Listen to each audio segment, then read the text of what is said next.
માં એક વ્યક્તિ છે જે વારંવાર સોશિયલ મીડિયામાં અમુક પ્રકારની પોસ્ટ વાયરલ કરતા હોય છે. તો આ નવરાત્રિના તહેવાર દરમિયાન કોઈ કાયદો અને વ્યવસ્થાની પરિસ્થિતિને અનુરૂપ કોઈ એવો વિડીયો એમના દ્વારા વાયરલ કરવામાં ન આવે એ બાબત એને સમજાવવા માટે અહીંયા બોલાવવામાં આવેલી હતી. એમાં એક ગેરસમજણ એવી થઈ કે ભાઈ પોલીસે એને એક ધાર્મિક પોસ્ટર લગાવ્યું છે એટલા માટે એને ધમકી મારી છે, પણ હાલમાં એવું કંઈ હતું નહીં. પણ એને જે લોકોને એવું લાગ્યું એના કારણે લોકો અહીંયા આવી ગયા અને લોકો ઉશ્કેરાટમાં આવતા પોલીસે લાઠીચાર્જ કરી અને બધા લોકોને ભગાડી દીધા છે. ના, હાલમાં તો અમારે કોઈ એવી જાણ નથી થયેલી, ટીયર ગેસ છોડવાની કોઈ ફરજ નથી પડેલી, પણ એ લોકોને સમજાવટથી અમે આ બધા આગેવાનો સાથે ફૂટ પેટ્રોલિંગ કરી અને બધાને એવો મેસેજ આપવા માટે કોશિશ કરી છે કે ભાઈ એવો કાયદો અને વ્યવસ્થાને લગતી એવી કોઈ બાબત નથી, પણ જે આ ટોળું આવેલું હતું એને વિખેરવા માટે અમે લાઠીચાર્જ કરેલો હતો.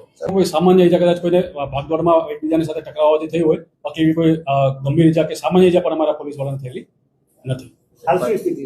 હાલ પરિસ્થિતિ શાંત છે. અમે એમના ધાર્મિક આગેવાનોને બોલાવેલા છે, એની સાથે અમારી બધાને શાંત રહેવા માટેની અપીલ એમને કરેલી છે.